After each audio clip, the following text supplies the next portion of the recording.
This is Kimberly Quinn, host of the Mindcraft podcast, and I can't tell you how much fun I have had doing this podcast. I started when the world closed over the pandemic in an attempt to spread some positivity out there and give people some strategies to enhance their own well-being and reduce anxiety and all of that. Now, 2 years later, we're still going strong and now listened to by 52 countries across the world. And I've even helped some of my students get going with their own podcasts. It's super easy to do. And I'll tell you, if you haven't heard about Anchor by Spotify, it is the easiest way to make a podcast with everything you need all in one place. I'll just explain for you. Anchor has tools that allow you to record and edit your podcast right from your phone or computer. When hosting on Anchor, you can distribute your podcast on listening platforms like Spotify, Apple Podcasts, and more. It's everything you need to make a podcast in one place. And best of all, Anchor is totally free. Download the Anchor app or go to anchor.fm to get started. It is a ball. Start today. Greetings, Minecrafters, and welcome to another Minecraft discussion. This is a glorious morning here, actually, and my name is Kimberly Quinn, and I am very, very happy to be talking about prioritizing solitude in one's life. I actually just I did a similar but different video cast out in the woods today. A friend of mine from Champlain calls them the magical woods, and she is right. They really are, and I was sort of just inspired today by Sarah von Bresnik. And she also was inspired by Ralph Waldo Emerson. So he's like Mr. Solitude, right? And just how it's so important to bring this quiet and this serenity into our lives. And we often have to schedule this because, we are flying around like gerbils on crack. I mean, it's just how it is. And if it isn't, it's part of my daily routine because I'm fortunate enough to live in the country. And I realize that's not true for everyone. And some people might say they're fortunate enough to live in the city, right? It's different strokes for different folks. And even if you live in an urban area, there are certainly ways to carve out that serene time, that solitude that we all need. I don't care how extroverted you are. On the scale of extroverted, I'm like, love people. I get charged by being around people. And however, in the woods, don't want a crowd. If we go down to Stowe, which is beautiful, it's about an hour south of here. It's beautiful. Of course, Stowe is known all over the world for being gorgeous. However, since everybody knows that, it's packed. So I love being around a lot of people, except not in my magical woods. No. So Sarah starts out with a quote by Ralph Waldo Emerson, and he said, "There are voices which we hear in solitude, but they grow faint and inaudible as we enter into the world." And wow, I mean, she obviously did her homework before she wrote her book, Simple Abundance, because isn't that the truth? And doesn't he say this so well? We've got it all going on internally. How many times, even have we just been in a hot bath or a quiet hot shower or taken, even somewhere that's not, deep into the woods or something, and the whispers start to try to talk to us. Our inner voice starts to try to talk to us. Or even maybe just out in the backyard, we've got a moment of peace, or even in Central Park. You can find a quiet corner in Central Park in the Big Apple. And we start to hear, ourselves talking to us about our lives and how it's going and what we're kind of growing out of and maybe what we're kind of growing into.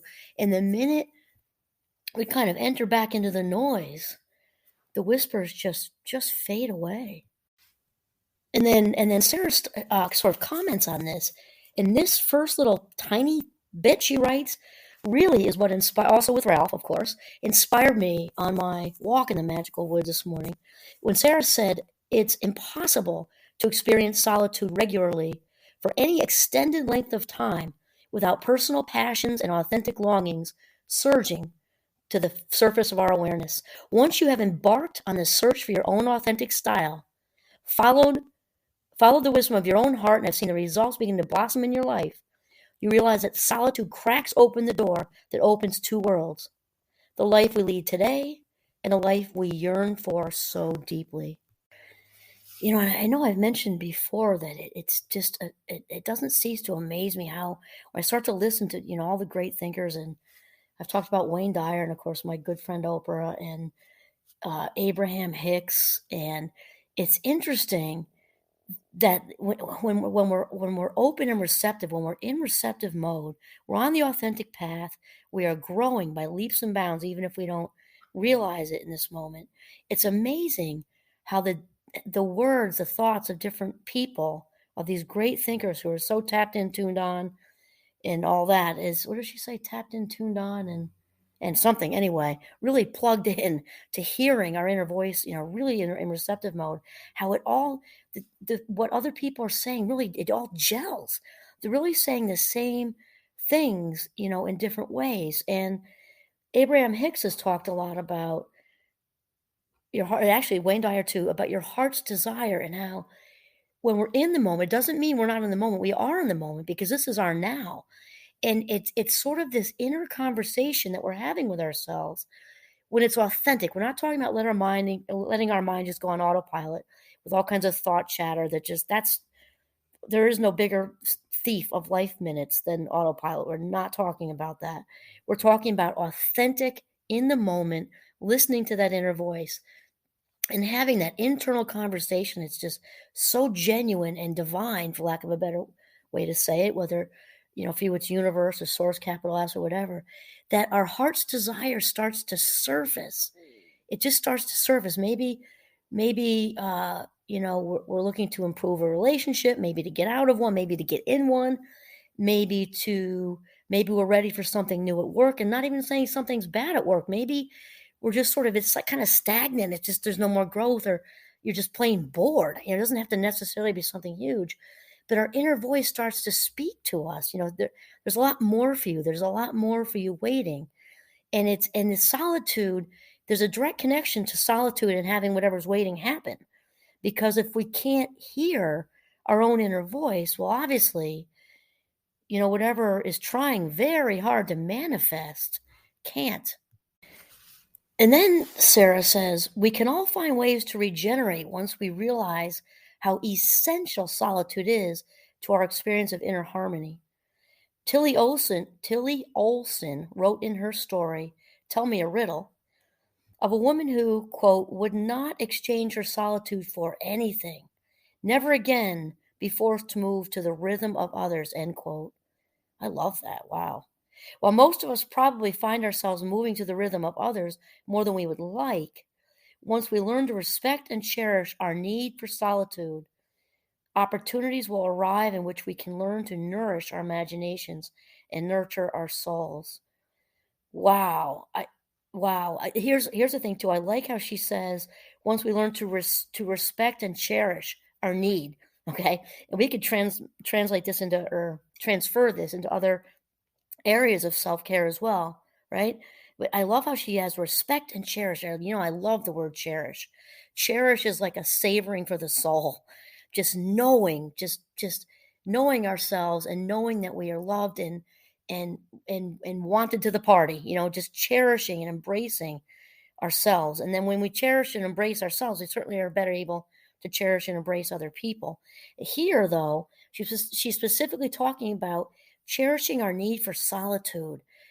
Wow. I mean, that says put it at the top of the list, which also feeds into the whole concept of needing to keep ourselves filled up. We cannot give what we do not have. We cannot give what we do not have. And my dear friend Oprah says it frequently.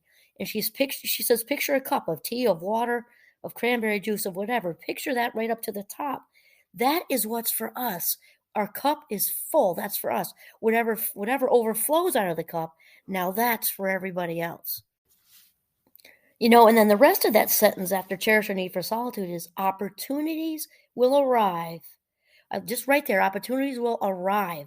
That means the abundance of the universe is landing in our laps. That's what that is saying, in which we can learn to nourish our imaginations, Even Einstein, who obviously valued knowledge, valued imagination more. Okay. And then she says, learn our imaginations and nurture our souls. Nurture our souls. Not take a look, take a peek, sit next to, admire. Nurture. That means I picture, when I think of nurturing, I think of actually being a young mother and breastfeeding.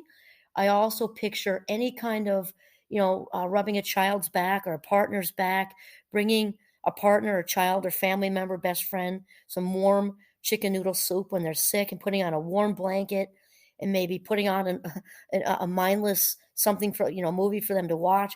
Nurturing is just such, it's love amped up by hands-on attention is what that is. Nurturing our souls. And then Sarah tells us, she says, begin slowly but resolutely. Take comfort in knowing that even stolen moments of solitude, quarter-hour increments, eventually can add up to a lifetime of serenity. Be patient. Don't expect too much too soon, especially when rearranging your schedule means dealing with your family's expectations and what you're supposed to do and when you're supposed to do it. Be patient. And I like that. And of course, as many of you, if you listen to previous episodes, you will be used to me saying that the good Lord tossed a lot of gifts into my gift bag as I entered this earth, and patience is not one of them. So whenever I read that with anything that's sort of directing me to something self-care oriented, I just take a big deep breath. Okay, it's time to practice patience once again. Practice patience once again. And Sarah also sort of referred to even stolen minutes of solitude. That just makes me think, is I totally get that. And at the same time, it sounds kind of crazy to me because our life minutes belong to us. This is our most valuable, our most precious commodity is our life minutes, if you think about it, right? So stealing these, I guess, seems like breaking into your own piggy bank, like telling yourself, I'm just buying $5 from us or something. It's just kind of strange, though it can feel like that because the world wants to break into our piggy bank of life minutes, and it does because we allow it to, right? It gets the world is constantly breaking into our bank of life minutes. So in a sense, I guess we're kind of taking them back. We're putting up a big old boundary. Stay out of my piggy bank of life minutes. Yeah. And then Sarah ends with, she says, and for those days, maybe even today, when you don't have a moment for yourself, take to heart the advice of photographer Minor White, that's an interesting name, Minor White, who discovered that no matter how slow the film, spirit always stands still long enough for the photographer it has chosen.